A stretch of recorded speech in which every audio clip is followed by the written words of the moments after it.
가족만 전입해도 보증금을 지킬 수 있을까요? 김세입은 가족들과 함께 살 집을 찾다가 마음에 드는 아파트를 발견하고 집주인과 보증금 3억의 계약서를 작성한 뒤 김세입은 박아내와 자녀들과 함께 아파트에 입주했습니다. 낡은 빌라에서 생활하던 김세입의 가족들은 꿈에 그리는 아파트 생활을 시작했고 이사도 잘 끝났죠. 다만 김세입에게 한 가지 문제가 있었습니다. 그는 사업상 이유로 전입신고를 당장 하기 어려웠죠. 거래처와 세무 문제 때문에 당분간 기존 주소지를 유지해야 했습니다. 그래서 김세입은 박아내에게 먼저 전입신고하라고 말했죠. 며칠 뒤 박아내는 해당 주택으로 전입신고를 했고 김세입과 나머지 가족들은 실제로 그 집엔 살고 있었지만 김세입의 전입은 여전히 예전 주소지로 남아있었습니다. 기간이 조금 흐른 뒤 예상치 못한 일이 벌어졌습니다. 집주인이 은행에서 돈을 빌리면서 그 집을 담보로 제공한 것이었죠. 은행은 등기부 등본에 근저당을 설정했고 그 시점은 박아내가 이미 전입신고를 마친 이후였습니다. 김세입은 이 사실을 전혀 알지 못한 채 평소처럼 생활을 이어갔습니다. 두 달 정도 지나 사업 정리가 어느 정도 끝나자 김세입은 전입신고를 완료했습니다. 이제 주민등록상으로도 가족 모두가 그 집을 거주하는 상태가 된 거죠. 하지만 상황은 매우 나빠졌습니다. 집주인이 은행 대출을 갚지 못하면서 결국 근저당권이 실행되었고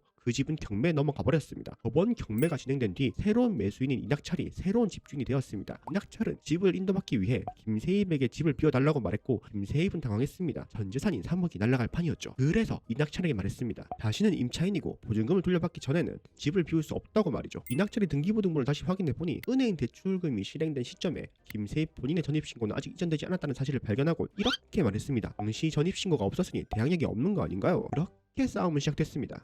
세렝게티 초원 같은 야생의 서울에서 피 같은 보증금을 지키려면 최소한 대항력이라는 걸 가져야 합니다. 이건 집주인에게 보증금을 다 송금한 그날 동사무소에 가서 전입신고를 하고 이사를 끝내면 다음날 0시부터 생기는 최소한의 안전장치인데 법원의 판례를 보면 대항력이라는 보호막이 생기기 위해선 꼭 전입신고를 계약한 본인이 아니라 와이프나 자녀의 주민등록도 된다고 합니다. 즉 가족이 먼저 전입해도 된다는 거죠. 다 같이 전입했다가 계약 당사자가 빠지는 것도 마찬가지입니다. 가족이 계속 그 집에 살고 있다면 주민등록이 안 되어 있다고 볼 수 없기 때문에 대항력이 유지된다고 합니다. 결국 김세입 전입과는 상관이 없이 박아내가 은행 대출금보다 먼저 전입신고를 했기 때문에 보증금 3억은 지킬 수 있게 되었다고 합니다.